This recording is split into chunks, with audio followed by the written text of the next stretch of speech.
What's up, everyone? It's Adar coming at you with another episode of Startup Engineering Daily. Let's hop right into it. So our first tweet is from Nick Dobos, who is a former Twitter engineer, and he's responding to Boris, who is the creator of Claude Code, on a long tweet that Boris had. We won't go too deep into it, but essentially he's questioning this main piece that's in the tweet, which is Boris saying that he shipped 22 PRs yesterday and 27 the day before. Nick is asking, that's 21 minutes per task in an 8-hour workday, no meetings or breaks. How does one context switch so fast?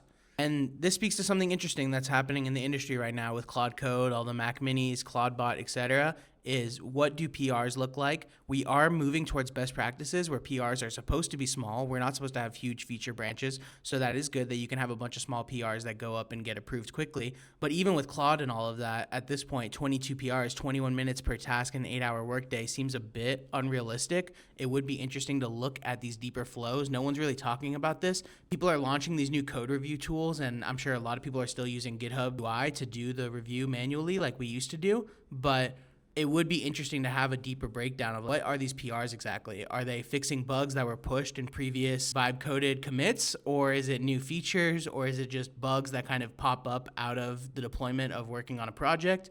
And that kind of begs the question as well, is like, are we kind of moving into a revamp of move fast and break things, where it's like you're pushing as much as you can. When the bugs get reported, you make a new PR to fix it. These are really small PRs, and you're just updating things on main constantly, which I think there is some benefit to that. Obviously, you want to have some testing. You want to make sure there's no data reliability issues. But like me, I would say 22 PRs is a bit much, and we kind of need to make sure that we're not going off the deep end in terms of trying to just push out so much code without reviewing and without having a mental model and understanding, and instead using Claude to, make review faster, reply to comments, focus on one PR, get it all the way to prod, and all of these pieces are much more important than just shipping things that'll eventually have bugs. But I'm definitely curious to see how we evolve as we move forward, because I know that we can't have Claude Code running all the time, and you kind of have this roadmap that you can just build out ahead of time and then have Claude Code with Ralph loop on it, make sure it comes to fruition and make sure that it works.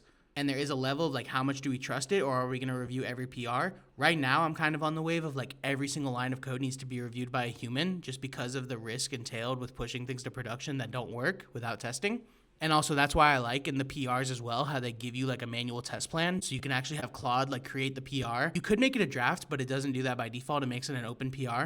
But you go to the PR, you look at the test plan. It's like 4 or 5 checkboxes. You run up the local server, you spin it up, you run those tests, make sure they work. I guess you could use kind of a integration test system or even browser usage just to see if it updates the database correctly on some like integration test vibes. But at the very least, what I'm doing right now is like, I'll have the PR up, I'll run it locally, I'll confirm it, I'll take screenshots, I'll record a loom or whatever is needed for the approval, and then request the review from the team. Next, just a cool little side tweet from this guy Arpit, who I guess is ex-staff engineer at Google Cloud. He's referring to a super old GitHub blog. It's from like 2016, so almost 10 years old now, but it is really cool. It goes over the architecture of how GitHub works. I'm sure a lot of people don't know about this. They have a pretty cool consensus system that they're using where every single repo has the code at least 3 times, and they use a cool consensus system where at least 2 out of 3 have to be able to merge for it to work. And that's why they say that when you do a git push, you can know for sure that your code is safe on GitHub. And this tweet just kind of goes into a lot of those pieces, and it links to a blog in the replies as well about the primitive that GitHub calls spokes, which is like these different replicas, which is like this entity that essentially says here that it refuses write operations if it cannot commit to at least 2 places. When your push succeeds, your code is already safe, like I mentioned. And this is why GitHub rejects pushes during partial outages. Reads still might work, but writes fail because the system refuses to risk losing data. Check out the blog here on github.blog. Next, we have a tweet from this guy, Yimbyland. I'm not sure who he is. I think people know who he is, or he's a tweeter. But the tweet is about Waymo and TechCrunch. So TechCrunch made this tweet that said, Waymo robotaxi hits a child near an elementary school in Santa Monica. And like you see that and you're like, whoa, that's crazy. What happened here?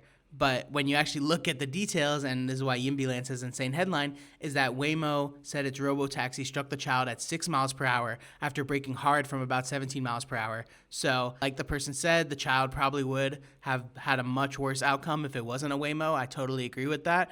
Going from 17 miles to 6 miles per hour at impact, I'm not sure exactly what that would feel like. I'm sure it doesn't feel great, especially if you're a kid. But, 6 miles is a lot better than 25 for sure. And it would be interesting to know if there was someone in the vehicle as well, or if it was just like returning to home base or going to pick someone up or whatever. But they didn't speak on that, and we don't know the condition of the person or more details. There is an investigation going on, but nonetheless, I'm personally super ready for the fully autonomous driving, and it's just obvious that's going to be so much safer than these human idiots behind the wheel.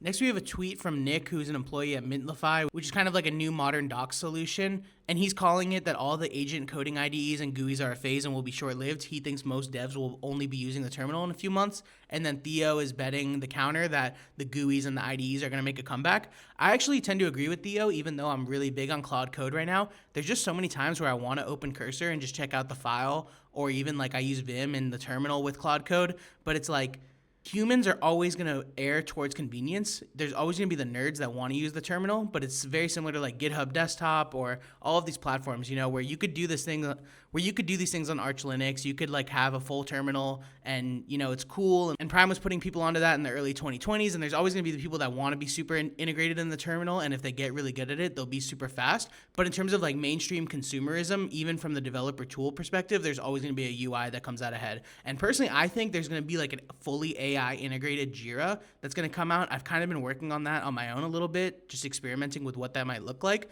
But that's kind of where I see the future going, is like, how are we going to have this UI, these Kanbans? I know some people have been working on these, but none of them have really gone mainstream yet. But like these Kanbans that essentially lead to AI-driven tasks, AI-driven code and code review, and maybe even a file viewer as well that's fully web. It kind of goes back to like the VS Code Cloud stuff that they were doing earlier, where you could like access VS Code through a website. I do think that's probably more of the future than a desktop solution, but it is really interesting as the models fluctuate. Opus 4.5 was the most popular for a while. Now people are really liking Codex. So Cursor is kind of in this interesting position where they're not even forced to rely on one model like Cloud Code is.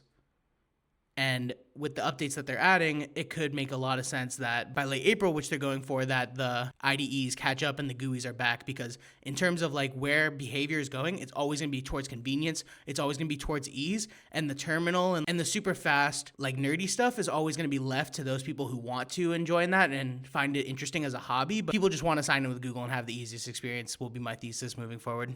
Next, just a quick one from Unusual Whales announcing that SpaceX is reportedly considering merging with Tesla. This comes out after news as well that SpaceX and XAI are reportedly considering merging. So there is a rumor going around now that all three of these companies are going to be merging into one. Elon's going to have like his huge parent company. They're talking about making the ticker like XXX or something, which is funny, but something to keep an eye on. I don't know if I would buy into the SpaceX IPO. That's what was kind of being planned as well. Why XAI was merging with them is because SpaceX is planning an IPO soon.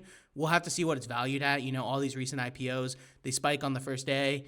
You can only get a certain amount of allotment from Robinhood, for example, and then it just crashes. So maybe a short, honestly, could make sense. I'm not sure. I would have to think about it a little bit more before making like a serious financial decision, but something to keep an eye out on for sure. And definitely makes sense because Tesla is doing all the chip stuff, which XAI needs. SpaceX, I don't really know. They have Starlink, I guess, which maybe needs chips or some manufacturing or whatever.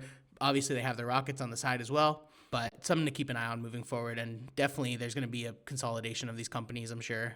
And apparently it was called out by the TBPN guy like a couple months ago too. So props to him. Next, we just have a pretty interesting blog post from Cursor announcing that they're working on this new kind of primitive or protocol for tracking agent work and connecting it to different GitHub outcomes, for example. If you check out the blog, you can kind of see they have these objects that store different details about like the context that was available to the agent. I think it also has the prompts as well. I know it has like links to the conversations as well. So you can kind of build this observability system around what are the actual conversations that are generating the code and how can you trace it back and maybe do some debugging on prompts or kind of evolve your system or your context as it moves forward. And pretty cool to see this because observability is obviously number one for production software. And as we're using agents more and more to develop the code, it'll be cool to kind of work backwards and see what did the conversation actually look like, as opposed to only having like the GitHub PR summary that gets generated by Claude when you make the PR, instead of actually having the thought process that went into generating the code itself and all the context that it managed to find to generate that.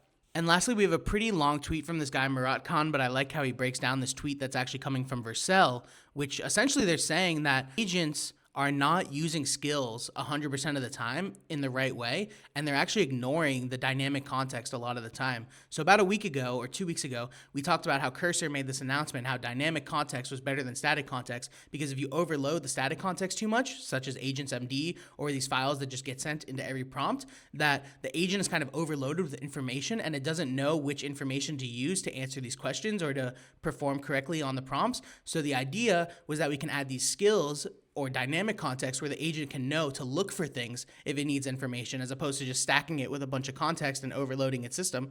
But with some experimentation, Vercel actually found that AGENTS.md outperforms skills, essentially because the agents just don't want to call the skills and they just try to solve it themselves and try to quote unquote fill in the blank, which is essentially what all these LLMs have been doing since the beginning. So it goes much deeper into here. We have on the previous tweet as well, where it says like 53% of the time it was able to succeed with no docs, and same with the skill default. But when they had AGENTS.md with an 8 kilobyte compressed docs index, it actually succeeded 100% of the time. And even with the skill with explicit instructions, which is like at the top of AGENTS.md, it says like, please use retrieval data, don't use like trained data, pre-trained data, it still only succeeded 79% of the time. So I'm not sure exactly what the takeaways are. We're still a bit bouncing back and forth between static context and dynamic context, but definitely super fascinating to see. Vercel's been investing a bunch in skills. It'll be interesting to see if they change anything based on this paper or this research, but obviously they move super quickly, so they can bounce around wherever the research takes them, and I'm sure they'll always stay at the state of the art. But for us as well, it'll be interesting to see, because I've been investing a lot in skills, especially on the code bases I've been working on, because it just makes so much sense. And even when you're running Claude Code, you can see that it does invoke the skills when it needs to a lot of the time. But in terms of like actually running a benchmark and making sure that it totally works all the time, it seems that from Vercel's research that AGENTS.md will succeed more than skills in most cases. If this kind of stuff interests you and you want to talk with some like-minded people, join the Audinato Discord in the description. Thanks.